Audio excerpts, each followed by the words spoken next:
ETF index mutual funds నేర్చుకుని stock మార్కెట్లో రాణించాలనుకుంటున్నారా? వెంటనే ఈ నెంబర్కి కాల్ చేయండి. అమెరికాలో ఉద్యోగం లేదా అమెరికాలో ఉండడం తుమ్మితే ఊడిపోయే ముక్కులా మారిపోతుంది రోజు రోజుకి. ఇండియా వెళ్ళి 60 రోజులు పైగా ఉంటే అమెరికాలోకి రానివ్వకుండా H1B వీసా ఉన్న వాళ్ళని కూడా వెనక్కి పంపిస్తున్నారనేది ఇప్పుడు సారాంశం. అమెరికాలో డొనాల్డ్ ట్రంప్ ప్రభుత్వం ఏర్పడిన తర్వాత ఇమిగ్రేషన్ నిబంధనల్ని కఠినతరం చేసింది. అలానే H1B రూల్స్ పైన కూడా అమెరికా ప్రభుత్వం ఫోకస్ పెట్టింది. ఇప్పుడు తాజాగా H1B ఉన్నప్పటికీ కూడా అమెరికాకి దూరంగా ఉంటే కనుక వీసా క్యాన్సిల్ అయ్యే ప్రమాదం ఉంది అనే సమాచారం మన వాళ్ళ గుండెల్లో గుబులు రేపుతోంది. అసలు ఏం జరుగుతుంది? ఈ నిబంధనలు నిజంగా ఉన్నాయా? దీనికి సంబంధించిన అనుభవాలు ఏంటి? ఒకసారి తెలుసుకునేటువంటి ప్రయత్నం చేద్దాం. మనం US నుంచి మనతో లైవ్లో జాయిన్ అయ్యారు భూమిరెడ్డి సాయి శ్రీనివాస్. అలానే సాయి శ్రీనివాస్ గారు అక్కడ రీసెర్చ్ స్కాలర్గా చేస్తున్నారు. సాయి శ్రీనివాస్ గారు నమస్తే. నమస్తే సార్. ఏంటి రోజుకు ఒక కొత్త విషయం వస్తుంది? 60 రోజులు అమెరికాకి బయట ఉండి H1B వీసా ఉన్నా కానీ అమెరికాకి దూరంగా ఉండి ఇండియాలో కావచ్చు ఇంకెక్కడైనా కావచ్చు వాళ్ళు ఉంటే కనుక వీసా క్యాన్సిల్ అయిపోద్ది. నిజమేనా? ఇట్లాంటి రూల్ ఏదైనా ఉందా? సార్ యూజువల్లీ ఎక్కడే కానీ సార్ నేను గత 2-3 రోజుల నుండి ఆ ఇన్సిడెంట్ జరిగిన తర్వాత నుండి నేను విపరీతమైన రీసెర్చ్ చేయడం జరిగింది. అంటే అది అసలు 60 రోజులు ఎక్కడైనా యూనివర్సల్ రూల్ ఉందా, ఎక్కడైనా దీని కండిషన్స్ ఏంటి, ఒకవేళ దీని గురించి మనం ఏమేమి చేయొచ్చు అని ఎక్కడే కానీ. సో గత 2 రోజుల నుండి నాకు ఎక్కడే కానీ ఈ 60 రోజుల రూల్ కానీ ఈ 60 రోజుల నిబంధన కానీ ఎక్కడే కానీ కనపరాలేదు. సో ఇది ఎక్కడి నుండి పుట్టుకొస్తుంది అనేది కూడా నాకు అర్థం కాకోకుండా పరిస్థితిలో ఉన్నాం సార్ అందరం. సో అసలు నిజమేనా ఈ రూల్ ప్రకారం కొంతమందిని వెనక్కి తీసి పంపించారు? హైదరాబాద్ నుంచి ఒకరిని, బెంగళూరు నుంచి ఇద్దరిని, ఇట్లా కొన్ని డేటా వస్తుంది. సోషల్ మీడియాలో అయితే ఈ పోస్టులే వైరల్ అవుతుంది. సో నిజంగానే అటువంటి డిపోర్టేషన్స్ జరిగినాయా? వాళ్ళ వీసాలో రివోక్ చేయడాలు, క్యాన్సిల్ చేయడాలు, తిప్పి పంపించడాలు ఇట్లాంటివి ఏమైనా ఉన్నాయా? సార్ ఇదైతే 100% నిజమే సార్, వాస్తవమే. సో తప్పకుండా ముగ్గురిని అయితే రిటర్న్ పంపించడం జరిగింది అనేది అయితే క్లియర్ గా తెలుస్తుంది అబుదాబి ఎయిర్పోర్ట్ నుండి. సో ఇక్కడ మనం ఒకసారి ఆలోచించుకోవాల్సింది రూల్ ఏం చెప్తుంది అనేది దాని గురించి ఆలోచించుకోవాలి సార్. ఇప్పుడు వీళ్ళని తిరిగి పంపించిండే రూల్ ఏంటంటే sir 22 code of federal regulations 41.122 HE ప్రకారము వాళ్ళని రిటర్న్ పంపించడం జరిగింది. ఈ రూల్ ఏం చెప్తుందంటే సార్ పోర్ట్ ఆఫీసర్ సెక్షన్ 235 ప్రకారము వాళ్ళు సాటిస్ఫైడ్ లేకపోయినా, లేకపోతే వీళ్ళ అడ్మిషన్ ని అమెరికాలోకి రానికోకుండా వీళ్ళు అనుకోవడం ద్వారా వీళ్ళు స్వతహాగా అంటే ఏలియన్ అనే వాళ్ళు స్వతహాగా వాలంటరీగా డిపార్చర్ కావడం జరిగింది. 235 ఏం చెప్తాదంటే sir deny to the admission to the United States అని చెప్తుంది. అంటే వీళ్ళకి ఎంట్రీ లేకోకుండా వీళ్ళని డినై చేయడం. ఎందుకు డినై చేస్తారు అంటే మీ అందరికి తెలిసిండేదే, మామూలుగా ఎందుకు అమెరికాలోకి రానికోకుండా డినై చేస్తారంటే ఒక 5 కారణాలు ఉంటాయి సార్. ఫస్ట్ కారణం ఏంటంటే నేషనల్ సెక్యూరిటీ కానీ, హెల్త్ రిలేటెడ్ గ్రౌండ్స్ కానీ, లేకపోతే వీళ్ళు ఇక్కడికి వచ్చేసి పర్మనెంట్ గా అమెరికాలో ఉండిపోతారా అని, లేకపోతే ఫ్రాడ్ ఏదైనా చేసినా, మిస్రిప్రజెంటేషన్ చేసినా, ఈ 5-6 కండిషన్స్ లో తప్పకుండా ఎవరికైనా డినై చేస్తారు. కానీ 60 రోజుల నిబంధన అనేది ఎక్కడ లేదు. ఇది ఎక్కడి నుండి వస్తుందంటే సార్ 2001లో వాన్ అనే ఒక కేసు లో చెప్తారు సార్. ఎవరికి కానీ ఈ సిబిపి ఆఫీసర్ కి వీళ్లకు ఈ 5 కండిషన్స్ కాకపోయినా కానీ వీళ్ళకు బ్రాడ్ విచక్షణ రహితంగా వీళ్ళ అధికారాలు ఉంటాయి.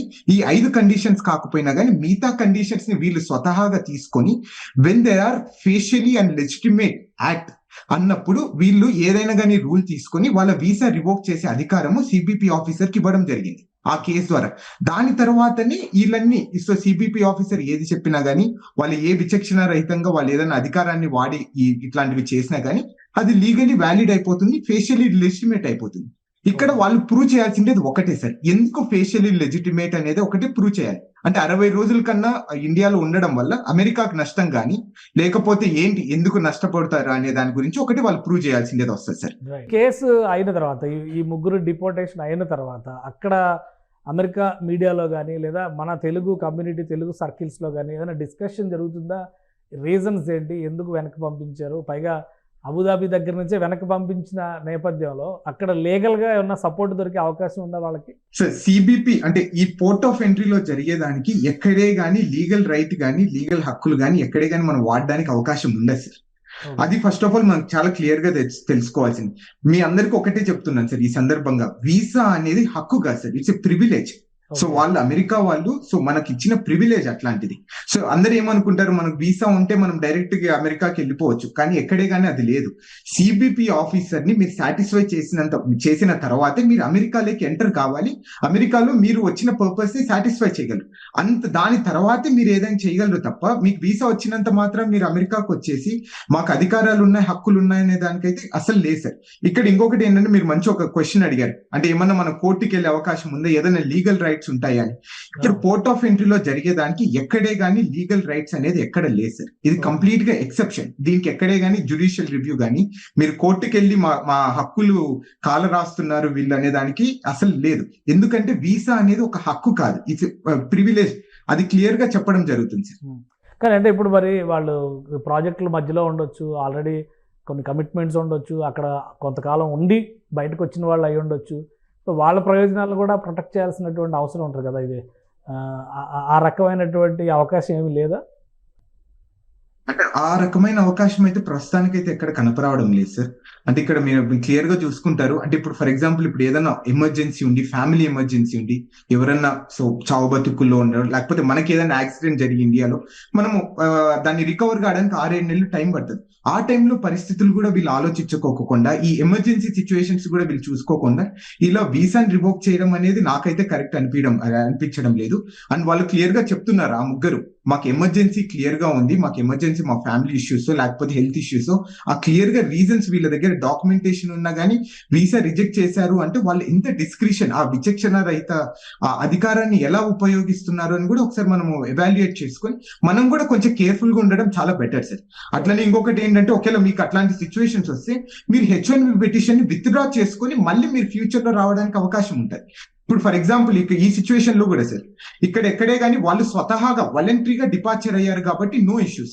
ఒకేలా వీళ్ళు అమెరికన్ గవర్నమెంట్ కానీ పోర్ట్ ఆఫీసర్స్ కానీ వీళ్ళని పంపించితే వీళ్ళు మళ్ళీ జీవితాంతం మళ్ళీ అమెరికాకి వచ్చే పరిస్థితి అయితే ఉండదు. తప్పకుండా ఈ ముగ్గురికి నెక్స్ట్ ఫ్యూచర్ లో ఎప్పుడైనా కానీ కొత్త వీసాస్ వేసుకోనో, లేకపోతే F1 మీద, H1B మీద, L1 మీద వీసాస్ తో వేసుకొని మళ్ళీ అమెరికాకి వచ్చే అవకాశం ఉంటుంది కూడా సార్. కానీ ఇప్పుడు ఆ కంపెనీస్ ఎవరైతే ఈ H1B ప్రొవైడ్ చేశారో ఆ కంపెనీస్ వీళ్ళ తరపున అవకాశం కల్పించడానికి కానీ, లేదా అక్కడ అథారిటీస్ని రిక్వెస్ట్ చేయడానికి కానీ స్కోప్ ఏమైనా ఉంటుందా? ఇంకా ఈ చాప్టర్ క్లోజ్ అయిపోయినట్టే అనుకోవాలా? సో ఈ చాప్టర్ క్లోజ్ అయిపోయినట్టే సార్ ప్రస్తుతానికి అయితే. మళ్ళీ వాళ్ళు కొత్త H1B పిటిషన్ వేసుకొని మళ్ళీ అమెరికాకి రావాల్సిన పరిస్థితి ఉంటుంది. అంటే ఒక్కసారి రిటర్న్ చేసినా, రిజెక్ట్ చేసినా వీసా తీసుకోవడమే కష్టం అంటారు. అలాంటిది డిపోర్ట్ చేసేస్తే, వీసాని క్యాన్సిల్ చేసి రివోక్ చేసేస్తే వీళ్ళకి మళ్ళీ అప్లై చేస్తే వచ్చే ఛాన్సెస్ ఉంటాయా? అదే సార్, ఇక్కడ కొంచెం ఒక లూప్ అనేది ఇక్కడ ఉంది సార్. ఇక్కడ ఏంటంటే వాళ్ళు వాలంటరీగా డిపార్చర్ అయ్యారు, అంటే వాళ్ళు డినై చేసిన తర్వాత వీళ్ళు స్వతహాగా వద్దొద్దు మాకేం చేయకండి, మేమే వెళ్ళిపోతాం మా ఇండియాకి అనేది వాళ్ళు చాలా తెలివిగా చేయడం జరిగింది. అంటే సో దాని ద్వారా ఏమైపోతుంది అంటే నెక్స్ట్ ఫ్యూచర్ లో వచ్చే అవకాశం ఉంటుంది. ఆ రోజు చెప్పుకొని ఏదో ఒకటి మేము ఇట్లనే వాలంటరీగా మా ఫ్యామిలీ రీజన్స్ లేకపోతే ఇది జరగడం వల్ల మేము రిటర్న్ రావడం జరిగింది అని చెప్పుకోడు. కానీ వీళ్ళు అమెరికా వాళ్ళు తిరిగి పంపిస్తే మాత్రం మనకు జీవితాంతం ఎప్పుడు వచ్చే అవకాశం కూడా ఉంది సార్. రైట్. అంటే ఇప్పుడున్న సిచ్యుయేషన్లో మీరు ఇచ్చేటువంటి సలహా ఏంటి? ఒకవైపు ఈ డ్రీమ్ అయితే చెల్లా చెదిరైపోతుంది అనేటువంటి ఆందోళన ఉంది, ఇంకోవైపు నుంచి అమెరికాలో ఉన్న భారతీయులు కానీ, అమెరికాలో జరుగుతున్నటువంటి పరిణామాలు కానీ, మళ్ళీ అమెరికా రావాలి అనేటువంటి కళ ఇక కలగానే మిగిలిపోద్ది అనుకునేటువంటి వాళ్ళకి మీరు ఏం చెప్తారు? సార్ ఇప్పుడు ప్రస్తుతానికి అయితే మనం ఈ H1B వాళ్ళు ఎవరైనా కానీ ఎక్కడే కానీ ఈ రూల్ లేదు అనేది డిస్కషన్ దాన్ని పక్కన పెడితే, సో మీ అందరికీ ఒకటే నేను విజ్ఞప్తి చేస్తున్నాను. సో ఈ సందర్భంగా 60 రోజుల కన్నా ఎక్కువ ఎవరైనా కానీ ఇండియాలో ఉన్నా కానీ, సో వాళ్ళందరూ 60 రోజుల లోపలే ఏదైనా కానీ ఈ వెకేషన్స్ కానీ ఇవన్నీ పూర్తి చేసుకుని 60 రోజుల లోపలే అమెరికాకి రావడం జరుగుతుంది. అలా వస్తేనే కొంచెం మనం సేఫ్ గా ఉంటాం.